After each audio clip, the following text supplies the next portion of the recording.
Hello दोस्तों, welcome to my YouTube channel aviation tech. आज की वीडियो में हम बात करेंगे लेज़र बीम का हमारे एयरक्राफ्ट यानी फ्लाइट ऑपरेशंस पे क्या क्या इम्पैक्ट पड़ सकता है, कैसे ये हमारे एयरक्राफ्ट के मूवमेंट को हैम्पर कर सकता है, कैसे ये हजार्डस है। तो चलिए देखते हैं क्या होता है कि जब भी लेज़र बीम क्या होता है, पहले उसको जानते हैं। लेज़र बीम में क्या होता है, एक हाईली इंटेंस लाइट होता है जिसमें उसकी इंटेंसिटी जो होती है लाइट की बहुत ही ज़्यादा फोकस्ड और हाई इल्यूमिनेंस की होती है, यानी बहुत ही ज़्यादा लाइट होती है उसमें। तो जब अचानक से हमारी आंखों के सामने इतना ज़्यादा लाइट आ जाता है तो उसकी वजह से ब्लाइंडनेस हो जाती है थोड़ी देर के लिए। थोड़ी देर के लिए हमें दिखना बंद हो जाता है कि क्या हुआ, तो उसे फ्लैश ब्लाइंडनेस कहते हैं। उसी लेज़र बीम की वजह से हमें रेटिनल बर्न होता है। क्या होता है रेटिनल बर्न? आपने पढ़ा होगा 10th में कि ऐसे ये आपका आँख है, ठीक है, ये आई बॉल है, ठीक। और आईबॉल से रेज जब पास होते हैं तो हमारे यहाँ जो रेटिना होता है, इसी पे हमारे इमेज बनते हैं। अगर यही रेटिना आपका जल जाए इस हाई इंटेंसिटी लाइट की वजह से, तो ये इमेज बनेगा नहीं।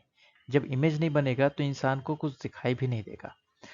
तो इस हाई इंटेंसिटी लेजर बीम की वजह से हमारा रेटिना भी बर्न हो सकता है, जिसकी वजह से हमें परमानेंट ब्लाइंडनेस भी हो सकती है। तो ये एक इफेक्ट हो गया। तीसरा है डिस्ट्रैक्शन। अचानक से जब हमारे आंखों के सामने तेज रोशनी आती है तो इंसान समझ नहीं पाता क्या करना है क्या नहीं करना है। तो एक डिस्ट्रैक्शन सामने होता है। उस डिस्ट्रैक्शन की वजह से फ्लाइट ऑपरेशंस एक ऐसी सिचुएशन पायलट आ सकता है जो उसको कोई कॉल लेना हो, क्या डिसीजन लेना हो, तो वो उस डिसीजन को नहीं ले पाता है, डिले होता है डिसीजन में। तो एक एयरक्राफ्ट का ऑपरेशन में एक हजार्ड है ये। चौथा है ये ग्लोब रप्चर। आपने जैसे ये बताया मैंने कि ये आपका अपना आईबॉल, ये आपका आईबॉल है, ये रेटिना है। तो आईबॉल के ऊपर वाला पोर्शन जो होता है ये ग्लोब होता है, ठीक है। हाई बीम के कारण ये आपका ग्लोब से हो सकता है कि ये रप्चर हो जाए, इतनी इंटेंसिटी होती है। जब ये रप्चर होगा तो सारी की सारी लाइट्स इधर से नहीं इधर से पास होंगी, तो आपका रेटिना भी डैमेज करेगा और पूरा का पूरा आंख भी आपका डैमेज कर सकता है, ठीक है। तो ये था effect of laser beam on eye. और भी बहुत सारी चीजें होती हैं जो कि टेक्निकल हैं, जो हम जानना नहीं चाहेंगे क्योंकि हमारा इसी से ही पर्पस फुलफिल होता है, ठीक है। तो अगला देखते हैं क्या है लेजर बीम का हजार्ड का फ्लाइट ऑपरेशंस कैसे है ये। तो एयरक्राफ्ट की सेफ्टी के लिए हमारे जो ऑपरेशंस होते हैं यानी एरोड्रोम होते हैं, उसको हम लोग 3 एरिया में डिवाइड कर देते हैं, ठीक है। ये 3 एरिया ले लिया। ये जो पहला इनर एरिया है इसे कहते हैं हम लोग LFFZ, laser beam free flight zone. मतलब यहाँ पे लेजर बीम ना के बराबर होना चाहिए। अगर है लेजर बीम का कोई शो हो रहा है या कोई भी एक्टिविटी हो रही है तो उसकी एक इंटेंसिटी होनी चाहिए, मिनिमम होनी चाहिए, और वो कवर्ड हो तो अच्छा है, ताकि एयरक्राफ्ट में जो पायलट बैठा है उसकी आंखों पे जोर ना पड़े या उसकी आंखों तक पहुंच ना पाए, ठीक है। दूसरा जोन जो होता है ये है laser beam critical flight zone, ठीक है। दूसरा जोन होता है। तीसरा जोन ये होता है laser beam sensitive flight zone. तीसरा जोन मीन्स इसमें थोड़ी ज़्यादा फ्रीडम होती, इसमें थोड़े कम होते हैं। और तीसरे जो इनर सबसे जो जोन होता है उसमें रिस्ट्रिक्शन होते हैं सबसे ज़्यादा, कि आप इतनी इंटेंसिटी से ज़्यादा और इस एरिया के अंदर आप बिल्कुल भी लेज़र लाइट का इस्तेमाल नहीं कर सकते हैं, ठीक है। ये किस में क्या लगेगा, the irradiance of any laser beam visible और invisible is expected to be less than or equal to the maximum permissible exposure unless such emission has been notified to the authority and permission obtained। जब भी कभी ऐसा होता है कि हमें laser beam का कोई शो करना है एरोड्रोम एरिया में या कहीं भी, जो हमारे इन 3 जोन है, इनके अलावा इन तीनों जोन में, तो एक प्रायर इन्फॉर्मेशन देना पड़ेगा, उसका अप्रूवल लेना पड़ेगा। और ऐसा नहीं है कि अप्रूवल लेने के बाद हम किसी भी इंटेंसिटी का लेजर बीम यूज कर सकते हैं, नहीं, ऐसा नहीं है। वो भी एक स्पेसिफाइड इंटेंसिटी का होना चाहिए और इस तरीके से होना चाहिए कि एयरक्राफ्ट के ऑपरेशन को हैम्पर ना करे, किसी की सेफ्टी के साथ कॉम्प्रोमाइज ना करे, ठीक है। तो पहला जोन था laser beam free flight zone. तो इसमें देखते हैं क्या रहता है, air space in the immediate proximity of the aerodrome. जैसे ये आपका एरोड्रम है, इसके जो आसपास का एरिया है, ठीक है, ये से एयरपोर्ट हो गया, एयरपोर्ट के आसपास का कुछ एक डिस्टेंस होता है, वहां तक हम लोग इसकी इंटेंसिटी को मिनिमम रखते हैं। वो कितना डिस्टेंस होता है? Up to and including 600 metre above the ground level, यानी ग्राउंड से 600 मीटर तक का, ठीक है। Extending 3700 metre in all direction measured from the runway centre line, ठीक है। अब देखिए यहाँ पे रनवे सेंटर लाइन है, रनवे उसका बीच का सेंटर लाइन, तो हर एक डायरेक्शन में कितने 3700 मीटर, इधर इधर भी 3700 मीटर, ठीक है, इधर भी 3700 मीटर, इधर भी 3700 metre, measured from the runway centre line plus 5600 extension, ठीक है, 750 metre on each side of extended runway centre line, plus ये 3700 जो है यहाँ तक आए, मान लीजिए इस रनवे के अलॉन्ग, अब यहाँ से 5600 और ले लेंगे, यहाँ से भी 3700 और उसके बाद 5600 और ले लेंगे मीटर, और ये 3700 यहाँ आया था, और इसके अलावा 750 मीटर इधर, 750 इधर, तो रनवे से के सेंटर लाइन से लेफ्ट और राइट साइड में कितना हो गया हमारा डिस्टेंस 3700 प्लस 750, ठीक है। लेकिन जो रनवे के थ्रेशोल्ड, ठीक है, यहां से कितना हो जाएगा हमारा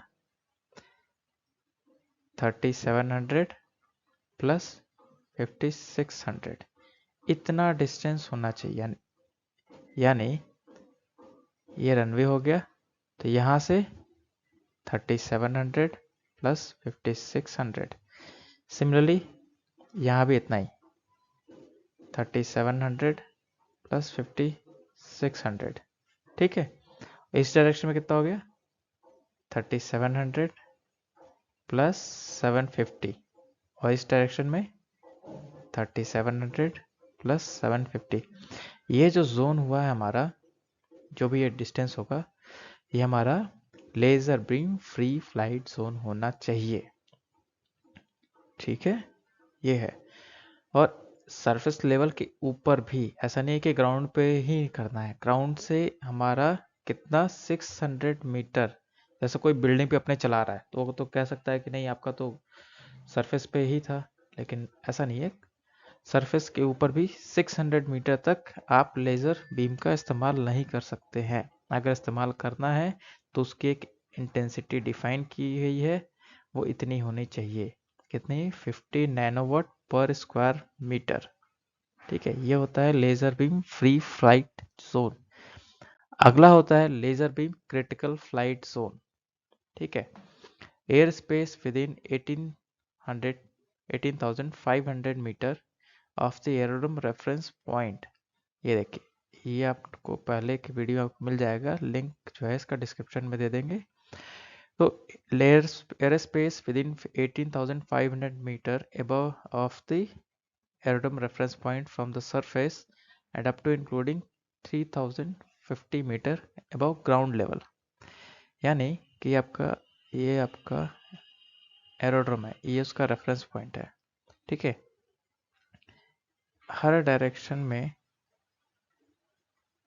18,500 मीटर, ठीक है, 18,500 मीटर, और सरफेस के ऊपर कितना होना चाहिए 3050 मीटर। ये जो जोन कहलाता है laser beam critical flight zone, ठीक है। इस जोन में अगर आपको लेजर बीम की कोई भी एक्टिविटी करनी है तो अथॉरिटी से आपको परमिशन लेना पड़ेगा, प्लस आपकी जो लेजर बीम की इंटेंसिटी होगी वो 5 वाट पर सेंटीमीटर स्क्वायर से कम होनी चाहिए, ठीक है। तीसरा जोन आता है laser beam sensitive flight zone, ठीक है। इसका क्या है criteria, air space outside the LFFZ laser beam free flight zone and laser beam critical flight zone where the air radiance is not to exceed 100 watt पर centimetre square. ठीक है, तो इन दोनों जोन के बाहर जो एरिया आता है उसको हम लोग laser beam sensitive flight zone कहते हैं, और इस जोन में 100 माइक्रोवाट पर सेंटीमीटर स्क्वायर से ज़्यादा इरेडियंस नहीं होने चाहिए। ठीक है, अगर होता है तो उसका कोई मिटिगेशन मेजर होना ज़रूरी है, या तो कवर करिए या कुछ भी करिए ताकि एयरक्राफ्ट की सेफ्टी के साथ वो कॉम्प्रोमाइज़ ना करें। देखिए, इस फिगर में आपको क्लियरली आपको पता चलेगा क्या होता है। जैसे ये आपका रनवे है, ठीक है, रनवे के सेंटर लाइन से 3700 लेफ्ट साइड हो गए, 3700 मीटर राइट साइड हो जाएंगे। ये एक और सेकेंडरी रनवे है जो उसको क्रॉस कर रहा है, तो हर एक साइड में 3700 मीटर जाएंगे, प्लस रनवे के सेंटर लाइन को एक्सटेंड जब करेंगे तो उस डायरेक्शन में हम 5600 मीटर और जाएंगे, इधर भी और इधर भी, दोनों डायरेक्शन में 5600 मीटर। ठीक है, और एक और चीज़ बोला था कि एक्सटेंडेड पोर्शन में कितना होना चाहिए, इस 750। जो रनवे का एक्सटेंडेड पोर्शन है उसका डिस्टेंस रनवे के सेंटर लाइन से 750 होना चाहिए, 750 मीटर ऑन ईदर साइड। तो इस तरीके से आप समझ सकते हैं कि लेज़र बीम जो हमारे एयरक्राफ्ट के ऑपरेशन में कितना हजार्डियस है, किस तरीके से सेफ्टी को कॉम्प्रोमाइज़ कर सकता है, किस तरह एयरक्राफ्ट को ऑपरेशन में दिक्कत पैदा कर सकता है। इसके लिए हम लोग इसके मिटिगेशन मेजर्स क्या हैं वो मैंने बताया। तो जब भी लेज़र बीम ऑपरेशन हो गए या फिर कोई एक्टिविटी होती है तो उसका प्रायर अप्रूवल लेना ज़रूरी है, अदरवाइज जो लीगल एक्शन होते हैं एयरक्राफ्ट एक्ट के थ्रू वो लिया जा सकता है उस एजेंसी या उस इंसान के अगेंस्ट में। तो वीडियो अच्छा लगे तो वीडियो को लाइक करिए, चैनल को सब्सक्राइब करिए एंड शेयर करिए। Thank you.